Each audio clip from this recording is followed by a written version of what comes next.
I am Dr. Mukesh Sandher, Jyoti Vidyapeeth Women's University, Jaipur, Faculty of Commerce and Management. Today's session is Capital Structure and its Theories, Financial Management, BBA second semester. Meaning and concept of financial capital structure. The term structure means the arrangement of the various parts. So capital structure means the arrangement of capital from different sources of different sources so that the long term funds needed for the business are raised. Thus capital structure refers to the proportion and combination of equity share capital, preference share capital, debenture, long term loan, retained earning and other long term sources of funds in the capital amount of capital which a firm should raise to run its business. Capital structure include three sources. First is preference share capital, second is equity share capital, third is retained earning. The capital structure is the particular combination of debt and equity used by a company to finance its overall operations and growth.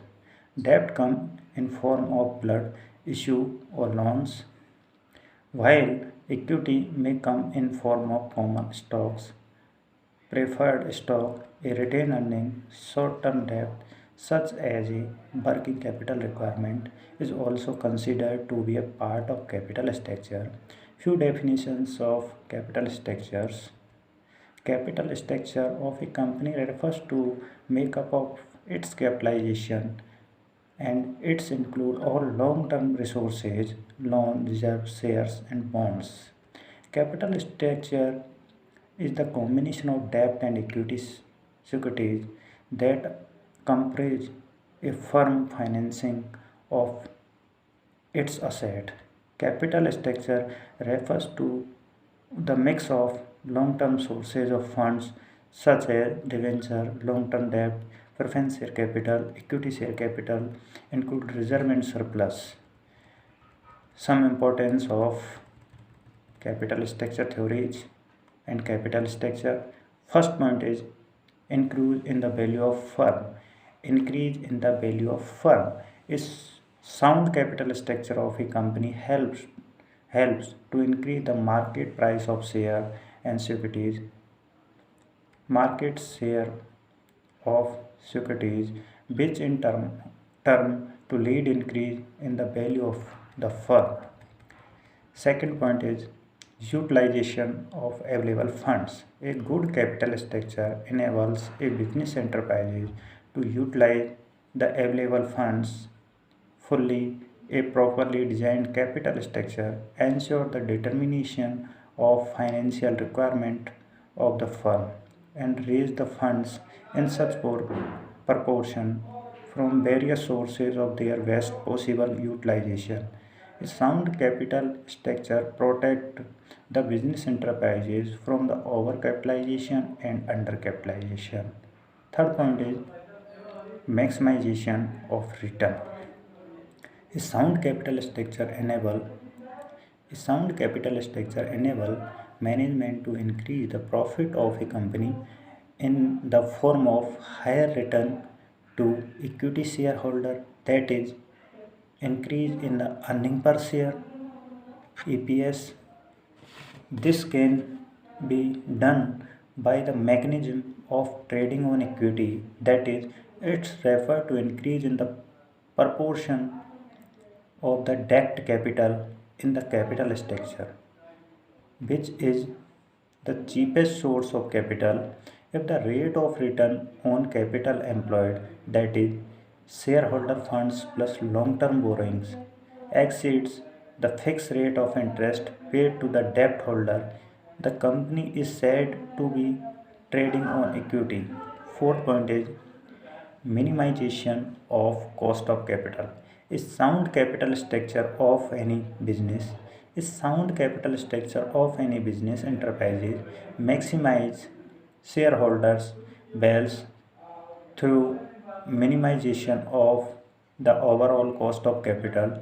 This can also be done by incorporating long-term debt capital in the capital structure as the cost of debt capital is lower than the cost of equity or preference share capital since the interest on debt is tax deductible.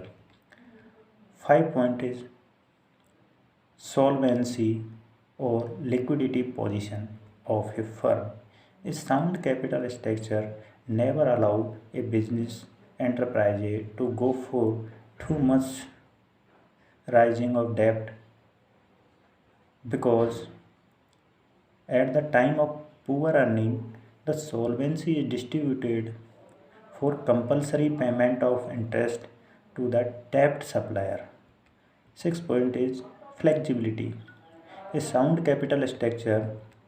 provides sound capital structure provides a room for expansion or reduction of debt capital so that according to changing condition adjustment of capital can be made. Seventh, undistributed controlling. Undisturbed controlling. A good capital structure does not allow the equity shareholder control on business to be diluted. Eighth, minimization of financial risk. If debt component if debt component increase in the capital structure of a company, the financial risk, that is payment of fixed interest charge and repayment of principal amount of the debt in time, will also increase. A sound capital structure protect a business enterprises from such financial risk through a judicious mix of debt and equity in the capital structure. Factor determining capital structure. First is risk of cash insolvency. Risk of cash insolvency arises due to failure to pay fixed interest liability. Generally, the higher proportion of debt in the capital structure compels the company to pay higher rate of interest on debt, respective if the fact that the fund is available or not. The non-payment of interest charge and principal amount and time call for liquidation of the company. The sudden withdrawal of debt fund from the company can cause cash insolvency. The risk factor has an important bearing in determining the capital structure of a company, and it can be avoided if the project is financed by issuing equity share capital. Second point is risk in variation of earning. The higher the debt component in the capital structure of a company, the higher will be the risk of variation in the expected earning available to equity shareholder. If return on investment on capital employed, that is shareholder funds plus long-term debt, exceed the interest rate, the shareholder get a higher return. On the other hand, if interest rate exceed return on investment, the shareholders may not get any return at all. Third point is cost of capital. Cost of capital means cost of raising the capital from different sources of fund. It is the price paid for using the capital. A business enterprise should generate enough revenue to meet its cost of capital and finance its future growth. The finance manager should consider the cost of each sources of fund while designing the capital structure of a company. Fourth point is control. The consideration of retaining control of the business is an important factor in capital structure decision. If the exacting equity shareholder does not like to dilute the control, they may prefer debt capital to equity capital as former has no voting rights. Fifth point is trading on equity. The use of fixed interest bearing the securities along with the owner's equity as sources of finance is known as trading on equity. It is an arrangement by which the company aims at increasing the return on equity share by use of fixed interest bearing securities, that is debenture, preference share. If the exacting capital structure of the company consists mainly of equity shares, the return on equity share can be increased by using borrowed capital. This is so because the interest paid on debenture is deductible expenditure from income tax assessment and the after tax cost of debenture become very low. Any excess earning over the cost of debt will be added up to equity shareholders.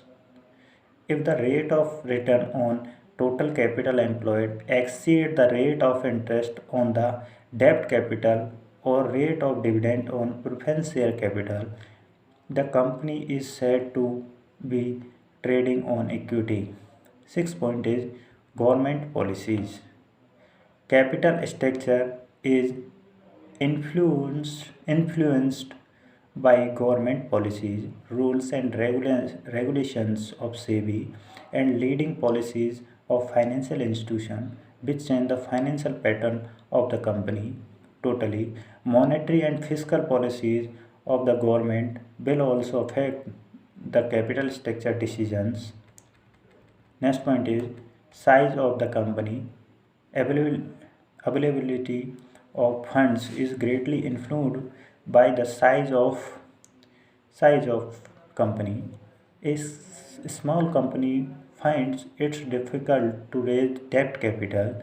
Term of debenture and long-term loan are less favorable to such enterprises. Some companies have to defend more the equity share and retain earning.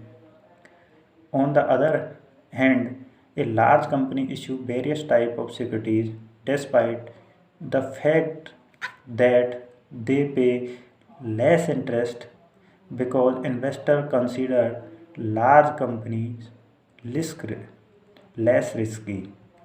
Next point is need of investors. While deciding capital structure, the financial condition and physiology of different type of investors will have to kept in mind. For example, poor or middle class investors may only available to invest in equity or preference share, which are usually of small denomination. Only a financial sound investor can afford to invest in debenture of higher denomination. Investors who want his capital to grow will preferably equity share capital. Next point is flexibility.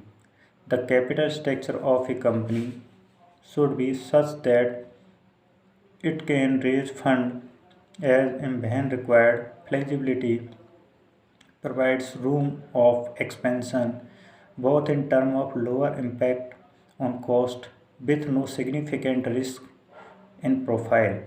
Next point is period of finance. The period of finance, the period of finance, the period for which finance is needed also influence the capital structure. When the funds are needed for long term, say 10 years, it should be raised by issuing debenture and preference share. Funds should be raised by the issuing of equity shares when it's needed permanently. Next point is nature of business. It has great influence in the capital structure of the business. Company have stable and certain earning prefer debenture and prefers preference share, company having no assured income and depend on internal resources. Thank you.